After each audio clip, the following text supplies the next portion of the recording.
जीवन में सब कुछ तो वर्तुलाकार है।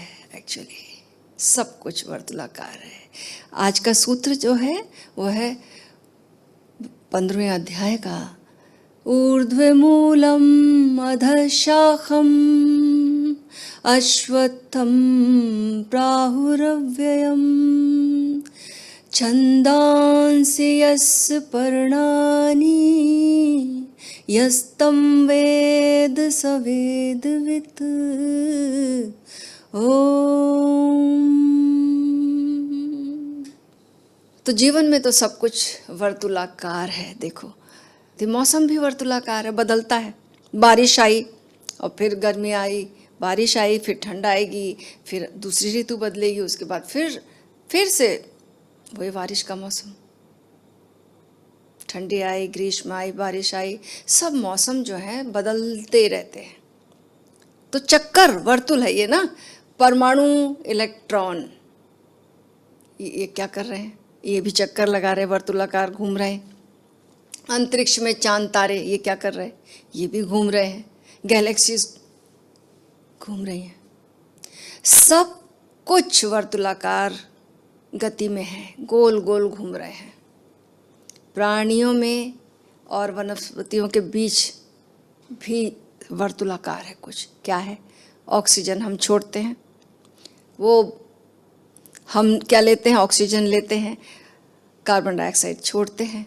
और पौधे कार्बन डाइऑक्साइड लेते हैं और फोटोसिंथेसिस के माध्यम से खाना बना के फिर ऑक्सीजन छूटती है, हमारे लिए फिर ऑक्सीजन मौजूद है। तो हम छोड़ रहे हैं, कोई ले रहा है, कोई छोड़ रहा है, हम ले रहे हैं। ये भी एक सर्कल में चल रहा। पूरा व्यवस्था जो है अस्तित्व की, ये जगत की, ये ब्रह्मांड ऐसे ही चल रहा, वर्तुलाकार चल रहा है ना। सागर, गौर से देखो सागर को, तो सागर का जो जल है पानी बना, पानी है, भाप बना, उड़ा, उड़कर बादल बनकर आकाश में छा गया। उसके बाद मानसून आया, मानसून ने फिर पानी बरसाया, पहाड़ों पर गिरा पानी, बारिश पहाड़ों पर हुई, झरनों में, नदियों में, और फिर ये नदियाँ फिर बहते बहते बहते फिर सागर में चली गई। ऐसे जीवन की नदी है। दद्दा जी से किसी ने एक बार पूछा था, आप कहाँ जा रहे हैं? तो उन्होंने कहा कि मोक्ष को जा रहा हूँ, निगोद से आया और मोक्ष को जा रहा हूँ, और निगोद और मोक्ष एक ही है। यानी हम जहाँ से आए हैं उसको निगोद कह रहे हैं, और जहाँ पहुँचेंगे मृत्यु पर्यंत वो मोक्ष है। लेकिन है दोनों एक ही बात। थोड़ी सी गंतव्य और उद्गम एक ही है, अजीब लगती है, लेकिन एक्चुअल ऐसा है ही। गंतव्य और उद्गम समान है, किंतु समझाने के ढंग हो सकते हैं। जैसे भगवान कृष्ण जो है वो मूल की बात जब करते हैं, जड़ की बात कर रहे हैं, ऊर्ध्वमूलम अधः शाखम, तो जब कह रहे हैं कि वो मूल की बात कर रहे हैं, और उनके चचेरे भाई नेमिनाथ हैं, वो फूल की बात कर रहे हैं। भगवान कृष्ण ब्राह्मण संस्कृति की बात कर रहे हैं, जिसमें कि समर्पण है, और उनके भाई नेमिनाथ वो श्रमण संस्कृति की बात कर रहे हैं, जिसमें कि आत्म रूपांतरण से गुजरना है, श्रम है उसमें। और दोनों का परिणाम लेकिन एक ही है। फूल में फल आएंगे ना, और फल में फिर क्या होगा? फल में फिर बीज आएंगे, और ऐसा सर्कुलर चलता रहेगा। बीज से फिर कोई फल से बीज आएंगे, बीज को फिर कोई बो देगा, और ये अनादि अनंत ये यात्रा चलती रहती है। और जिसने भी अनुभव किया, चाहे दुनिया के जिस कोने में अनुभव किया हो, उसने अपने ढंग से मुख्य बात यही कही है। चीन के संत लाओत्सु क्या कहते हैं? वो भी भगवान कृष्ण की तरह भाषा बोलते हैं। वो कहते हैं जो लघु, जो सूक्ष्म है, आणविक है, उसको अनुभव करना है। मूल को, गंगोत्री को जो देख सकता है, उसी के पास दृष्टि है। दर्शन उसने किया। गंगोत्री में जो गंगा है वो बिल्कुल शुद्धतम है ना, एकदम दिखाई देगी बहुत छोटी सी, लेकिन शुद्धतम गंगा है। और उसके बाद जिसके पास दृष्टि है वो देख पाएगा उस शुद्धतम गंगा को। उसके बाद तो चलती है और फिर नदी आगे निकलती है, निकलते निकलते बहुत सारे नदी नालों में पहुंचती है। लेकिन पहले मूल स्रोत से जब जुड़ेंगे तभी जीवन ऊर्जा का जो है हमारा रूपांतरण होगा। शुद्ध गंगा आई, बहते बहते बहते बहते कितनी अशुद्ध हो गई। लेकिन अगर हम मूल स्रोत से जुड़ गए तो पता चलेगा शुद्धि वहाँ है। हम भी अपने जीवन के मूल स्रोत से, जीवन की गंगोत्री से जुड़ जाएं तो हमारे जीवन में शुद्धि आ जाएगी, पवित्रता, दिव्यता, भव्यता, महावीर के शब्दों में वो आ जाएगी। तो जो बीज में संभावना है, ईसा मसीह से किसी ने पूछा कि आपके प्रभु का राज्य कैसा है, तो उन्होंने कहा मेरे प्रभु का राज्य बीज की तरह है।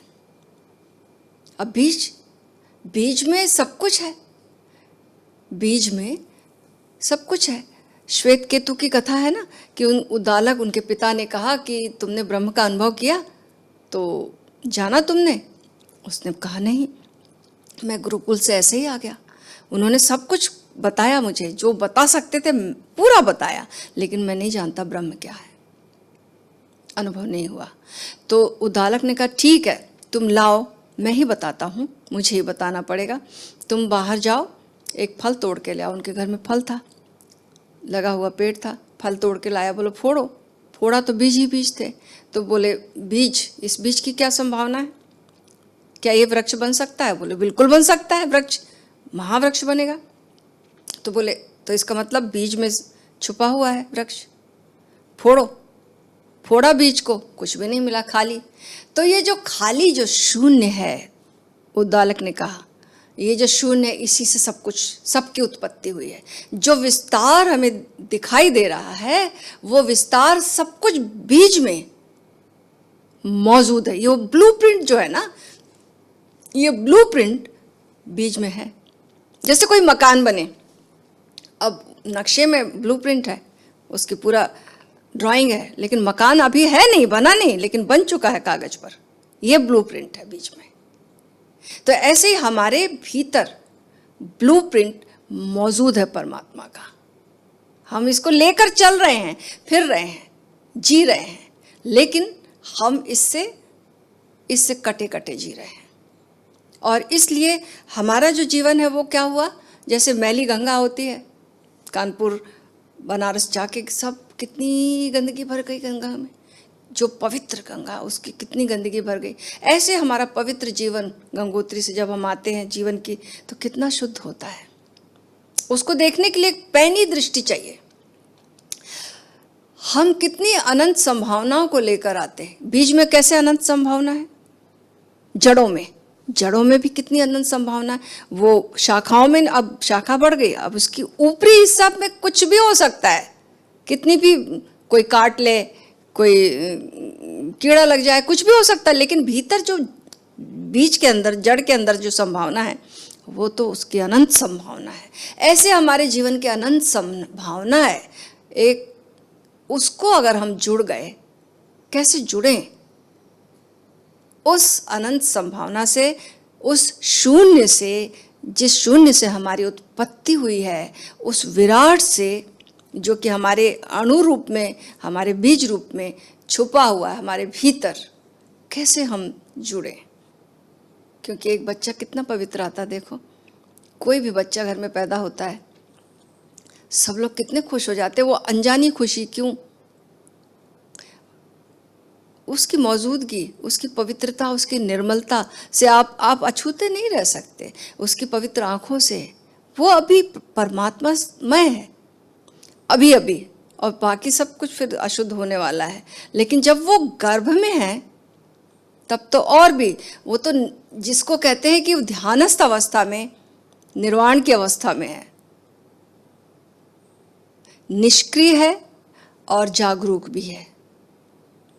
कुछ नहीं कर रहा है, पूरे समर्पण में है, निष्क्रिय है, सांस भी नहीं ले रहा है, लेकिन सब कुछ अनुभव कर रहा है। यही तो ध्यान की अवस्था है। हम कुछ ना करें, अक्रिया की अवस्था और पूर्ण जागरूकता की अवस्था। वो अवस्था को अनुभव कैसे करें, आगे जाकर करें, कर सकते हैं, कठिनाई है। लेकिन अगर हम अपने भीतर ही उस अवस्था को कैरी कर रहे हैं तो थोड़ा पीछे लौट जाएं, प्रतिक्रमण शुरू करें। प्रतिक्रमण जब हम शुरू करेंगे तो वहां पहुंच जाएंगे जब हम गर्भावस्था में थे,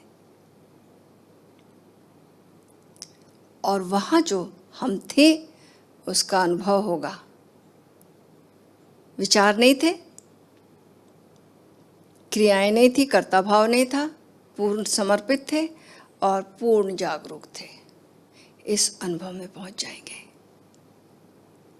अब ऐसा है कि कोई दर्पण जो है कितना भी धूल से भर जाए, लेकिन दर्पण तो दर्पण ही रहता है ना। जरा धूल धमास हटाई, दर्पण दर्पण है, शुद्ध निर्मल। कितनी भी धूल जम जाए, यहाँ पर कितनी पेड़ पौधों में धूल जम जाती है, देखा गर्मी में, और लेकिन बारिश आती है सब धुल जाता है। ऐसे इस जीवन में परमात्मा की बारिश से सब कुछ धुल जाता है। वैसे के वैसे हम रह जाते हैं जैसे हैं, कुछ भी तो नहीं हुआ। उस शुद्धि को कोई भी परिस्थिति बिगाड़ नहीं सकती है। वो मौजूद है अपने भीतर, तो वहां जाना है।